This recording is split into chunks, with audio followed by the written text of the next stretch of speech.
آصف صاحب 28ویں ترمیم بھی کوئی آ رہی ہے، اور اگر آتی ہے تو اس کے متعلق جو عدلیہ ہے یا پھر جو وکلاء تنظیمیں ہیں، کیا یہ رد عمل اپنا ریکارڈ کروائیں گی؟ دیکھیں جیسے بھی ہے ہماری عدلیہ کا بھی کوئی اچھا جو ہے وہ کردار نہیں رہا اوورال اگر آپ دیکھیں، لیکن پھر بھی ہر دور میں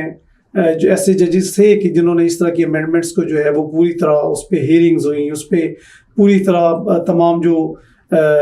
ریلیونٹ جو پارٹیز تھیں ان کو سن کے بعد ایک ورڈکٹ آتا تھا. لیکن انفارچونیٹلی آپ دیکھیں کہ چونکہ اس میں مین جو ایفیکٹ ہوئی تھی وہ ہی جوڈیشری تھی، اور جو کانسٹیٹیوشنل بینچز جو پہلے بنائے گئے اور بعد میں کانسٹیٹیوشنل کورٹ بن گئی 27ویں ترمیم کے نتیجے میں، تو ان کی جو ہے اس کے جو بینیفیشری جو ججز ہیں انہوں نے یہ سننا تھا، جو کہ بے شمار پٹیشنز تھی 26ویں آئینی ترمیم کے اگینسٹ، اور ہمارا بڑا اس میں ایک کلیئر انسٹانس تھا کہ ٹھیک ہے امینڈمنٹ آپ نے جیسے تیسے آپ لے آئے. اب یہ جو اتنی ایک ڈزنز میں ایک جو پٹیشنز پڑی ہیں ان کو آپ ایک فل کورٹ رکھیں جو کہ 28ویں ترمیم سے پہلے تھی، اس کے سامنے ان پٹیشنز کو سنا جائے، اس میں گورنمنٹ بھی اپنا موقف دے اور اس میں جو پٹیشنرز ہیں ان کو بھی سنا جائے، اس کے بعد جو بھی ورڈکٹ آئے اس کے مطابق آپ اس پہ امپلیمنٹ کر دیں. لیکن آج تک ان کو جو ہے وہ اس فل کورٹ کے سامنے فکس نہیں کیا گیا، بلکہ پہلے ان کو فکس کیا گیا جو کانسٹیٹیوشنل بینچ بنا تھا سپریم کورٹ میں. اب وہی سارے کیسز جو ہے وہ کانسٹیٹیوشنل کورٹ میں شفٹ کر دیے گئے ہیں، اور اس کورٹ کو جو ہے وہ سرے سے میرا بھی اور ہمارے ایک گروپ کا جو ہے وہ ایک ہمارا انسٹانس ہے کہ ہم کسی کانسٹیٹیوشنل کورٹ کو نہیں مانتے. پوری دنیا میں اس ملک کی جو سپریم کورٹ ہے وہی کانسٹیٹیوشنل کورٹ ہوتی ہے، اسی کو اختیارات ہوتے ہیں کہ وہ سارے کانسٹیٹیوشنل میٹرز جو ہیں وہ سن سکتے ہیں. آپ زیادہ سے زیادہ یہ کر سکتے ہیں کہ سپریم کورٹ کے جو سینئر موسٹ ججز ہیں ان کی بنیاد ان کو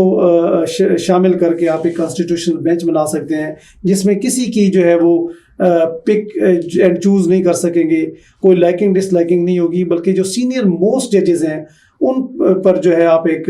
کانسٹیٹیوشنل بینچ آپ کانسٹیٹیوٹ کر دیں. تو یہ تو ایک بات سمجھ آتی ہے، لیکن ایک ججز کو کس جج نے جو ہے وہ کانسٹیٹیوشنل پہلے بینچ کا اور اب کانسٹیٹیوشنل کورٹ کا حصہ ہونا ہے، وہ ایگزیکٹو نے اگر چننا ہے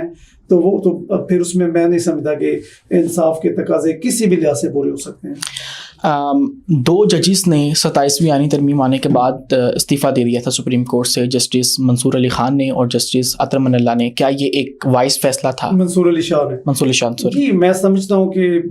وہ خراج تحسین ججز کو ہے کہ انہوں نے یہ جو اس موجودہ نظام ہے اس میں انہوں نے بینگ جج کام کرنا انہوں نے دیکھا ہے کہ وہ کسی بھی ایک اپرائٹ جج کے لیے وہ پاسبل نہیں ہے، تو انہوں نے ریزائن کیا اور پرنسپلی کیا، اور وہ ہم ان کو جو ہے وہ خراج تحسین پیش کرتے ہیں. اور بہت سارے ججز ایسے بھی ہیں کہ جو ابھی تک جو ہے وہ اسی مطلب جو ہے وہ کشمکش میں ہے کہ وہ ریزائن دیں یا نہ دیں. دیکھیں اب جج جو ہے وہ ایک انتہائی ہماری ایک پریسٹیجیس پوسٹ ہے اور ایک بڑی ایک انٹیگریٹی والی ایک جو ہے وہ عہدہ ہوتا ہے. تو اس میں بیٹھ کر جب آپ کے جو ہے ہاتھ بازو جو ہے وہ باندھ دیے جائیں یا آپ کے پر کاٹ دیے جائیں، آپ کوئی انڈیپینڈنٹ فیصلہ کرنے کی پوزیشن میں نہیں ہوں گے، تو میں نہیں سمجھتا کہ کوئی بھی ایک باشعور جج یا اپرائٹ جج جو ہے وہ ان حالات میں جو ہے وہ اپنی جو ججی جو ہے اس کے لیے جائے یا وہ پھر بھی اس کا حصہ ہو اس نظام کا. اچھا آصف صاحب، مجھے یہ بتائیے گا کیا پاکستان کے اندر جو وکلاء ہیں ان کے پاس اتنی طاقت موجود ہے؟ کیونکہ کام تو ان کا یہ ہے کہ انہوں نے آئین کے اوپر اسسٹنس دینی ہے اور امپلیمنٹ اسے کروانے میں مدد فراہم کرنی ہے. کیا پاکستان کا وکیل اتنا طاقتور ہے، اس کو اپنے حقوق کے اوپر اتنا اختیار ہے کہ وہ جا کر جو پاکستان کا آئین ہے اس کو امپلیمنٹ کروا سکے؟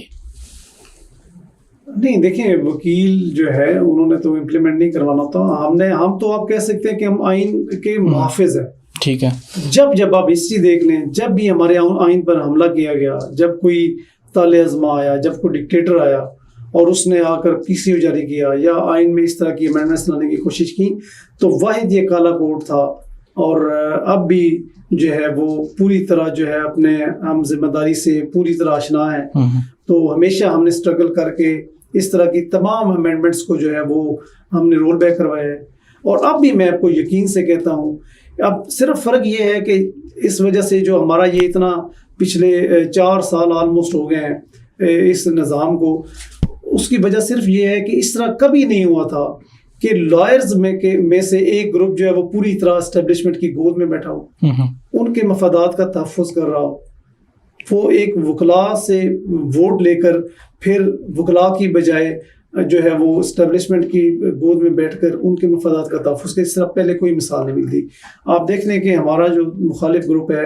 اس کا نام ہی بھی آسما جہانگیر گروپ ہے جی. اور آپ بی بی آسما کی کوئی تقریر دیکھ لیں, ان کی پوری لائف میں دیکھ لیں, ہمیشہ انہوں نے سویلین سپریمیسی کی بات کی ہے. بالکل ٹھیک. انہوں نے ڈکٹیٹرز کو اور ڈکٹیٹرشپ کو انہوں نے ہمیشہ آڑے ہاتھوں لیا ہے. لیکن دیکھیے کہ اب بھی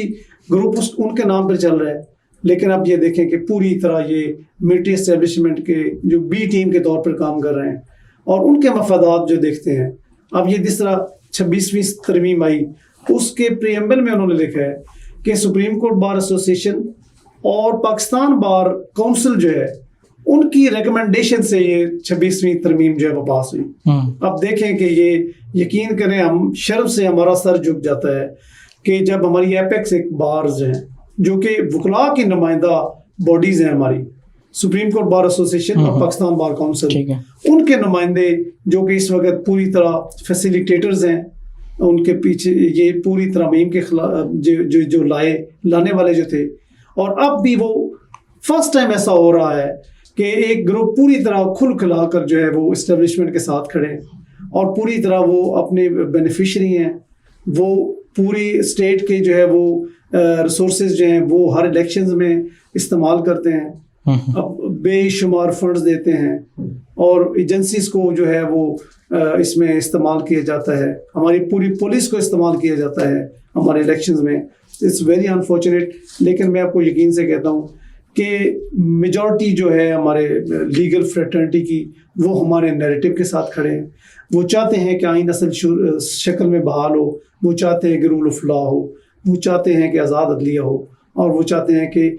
بارز کی نمائندگی حقیقی معنوں میں بار کے نمائندوں کے ہاتھ میں ہو اور وہ بارز بھی آزاد ہوں. تو انشاءاللہ وہ وقت دور نہیں ہے جب 26ویں اور 27ویں اور یہ جتنی مرضی امینڈمنٹس کر لیں, یہ انشاءاللہ سسٹین نہیں کر سکتی, یہ ہر صورت رول بیک ہوگی. سر پوچھ میں یہ رہا تھا کہ تحریک انصاف کو کیا جو وکلاء ہیں انہوں نے ہائی جیک کر لیا ہے, یہ تاثر موجود ہے, ناقدین یہ سوال اٹھاتے ہیں یا طنز کرتے ہیں؟ نہیں, میں اس سے اتفاق نہیں کروں گا. یہ ضرور ہے کہ جب آج سے 4 سال پہلے رجیم چینج آپریشن ہوا, ٹھیک ہے, اور اس کے بعد جس طرح اس وقت میں جو ہے وہ اپوزیشن نے ایک پی ڈی ایم کی صورت میں وہ بینچز پر آئے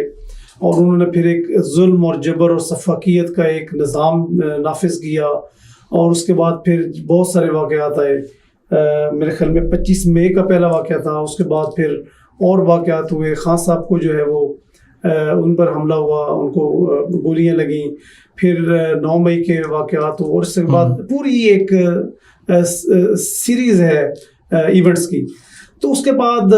پی ٹی آئی کی جو لیڈرشپ ہے ان پر بہت ٹف جو ہے وہ وقت گزرا, اور اس میں پھر بہت سارے جو ایک میں سمجھتا ہوں کہ ایک بڑے پرانے جو ورکرز تھے ان کو بھی پوری طرح جو ہے وہ بلیک میل کر کے اور پریشرائز کر کے ان سے اسٹیٹمنٹس لی گئیں, پریس کانفرنس کروائی گئی, اور پھر ان سے پی ٹی آئی سے قطع تعلق کروایا گیا. اور اس وقت پھر ایک زیادہ تر خان صاحب کے جو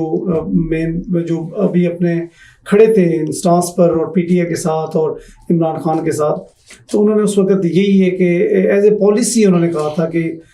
لائرز چونکہ ایک ایسی کمیونٹی ہوتی ہے کہ جو کچھ نہ کچھ اپنے رائٹس کو ان کو جو ہے وہ پتہ ہوتا ہے, وہ انفورس بھی کروا سکتے ہیں, تو وہ زیادہ جو ہے وہ سٹینڈ لے سکتے ہیں. تو اس میں ان کو پھر جو ہے وہ پچھلے الیکشنز میں ٹکٹس بھی پرائورٹی تھوڑی ملی تھی. یہ نہیں کہ ایز اے ہول کر دیا گیا تھا, تھوڑا بہت ضرور ان کو جو ہے ایک پریفر کیا گیا تھا کمپیریٹیولی جو باقی ہمارے پولیٹیشینز ہیں. تو اس سے زیادہ اور نہیں سمجھتا کہ کوئی ہائی جیک کر دیا گیا ہے, ایسی بات میں نہیں سمجھتا کہ. لیکن اتنے وکیل ہونے کے باوجود بھی ابھی تک عمران خان سے ملاقات میں کوئی کامیابی نظر نہیں آتی ہے. یہ ابھی تک اسٹرگل جاری ہے اور آگے سے کوئی اور بیان آ جاتا ہے یا کوئی اور جو ڈھکوسلا ہے وہ دے دیا جاتا ہے اور اس کے بعد یہ اسٹرگل پھر کنٹینیو ہو جاتی ہے. دیکھیں عمران خان سے ملاقات جو ہے یہ ایک ایسا ایشو ہے کہ اس پہ تو آپ دنیا کے کسی بھی ملک میں چلے جائیں، میں سمجھتا ہوں کہ جہاں بالکل کوئی آئین اور قانون نہ بھی ہو وہاں بھی کچھ نہ کچھ لوگوں کے رائٹس ہوتے ہیں اور قیدیوں کے بھی رائٹس ہیں. اور ایک قیدی کے ساتھ اس کے گھر والوں کی ملاقات، اس کے ڈاکٹرز کی ملاقات، اس کے وکلاء کی ملاقات، اگر وہ ایک پارٹی ہیڈ ہے تو اس کی لیڈرشپ، اس کی پارٹی کے جو باقی ذمہ داران ہیں ان کی ملاقات، یہ ایک اس کا بنیادی حق ہے. اس کے لیے جو ہے وہ اب اس حد تک جانا پڑا ہے، یہ میں سمجھتا ہوں کہ یہ ایک بنانا ریپبلک سے بھی بدترین ایک صورتحال ہے کہ آج ایک ایکس پرائم منسٹر ہے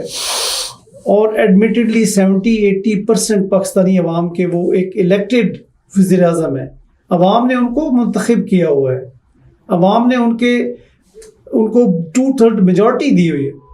اور آج اس کو وہ پابند سلاسل ہے، وہ کوئی کمپرومائز نہیں کر رہا، وہ کوئی ڈیل نہیں کر رہا. اور اس کے نتیجے میں صورتحال یہ ہو گئی ہے کہ اتنے ہیلتھ ایشوز کے باوجود، جب اس کی ایک آنکھ کی آلموسٹ بینائی جو ہے وہ جا چکی ہے، جو ہم رپورٹس دیکھ رہے ہیں یا سن رہے ہیں، اس کے باوجود آج اس وقت تک نہ اس کی فیملی ممبرس کو اس تک ایکسیس دی گئی ہے، نہ اس کے جو پرسنل ڈاکٹرز ہیں ان کو چیک اپ کیا گیا ہے. صرف فون پر جو ہمیں اطلاعات ملی ہیں فون پہ بات کروائی گئی ہے. تو ایک ڈاکٹر جب تک اپنے پیشنٹ کو چیک نہیں کرے گا، فزیکلی اس کو نہیں دیکھے گا، تو وہ میں سمجھتا ہوں کہ بالکل اس پوزیشن میں نہیں ہے کہ اس کی کوئی بھی پوزیشن جو ہے وہ بیان کر سکے.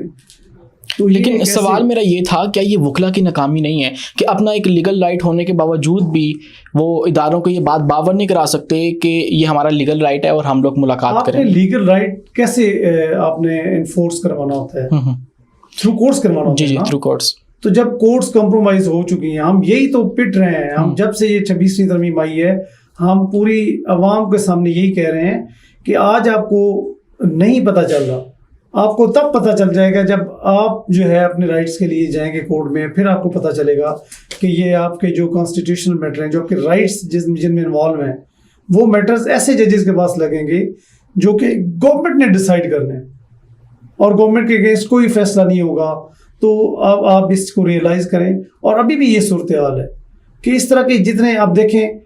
کہ اسلام آباد ہائی کورٹ میں کوئی آپ سمجھ لیں کہ وہ اس وقت کوئی اینٹیٹی نہیں ہے. جتنے میٹرز ہیں وہ سب اس طرح چلائے جا رہے ہیں کہ جو اوپر سے حکم آتا ہے اس کے مطابق نہ وہ کیسز فکس ہوتے ہیں تو جج صاحب جو ہے وہ چھٹی پہ چلے جاتے ہیں. اور آپ پوری طرح جو ہے وہ اب ہمارا جو نظام انصاف ہے وہ لپیٹ دیا گیا ہے اس طرح ترامیم کے نتیجے میں. تو اس کی موجودگی میں سمجھتا ہوں کہ وکلاء بھی، جب ایک جوڈیشل سسٹم ہی موجود نہیں ہے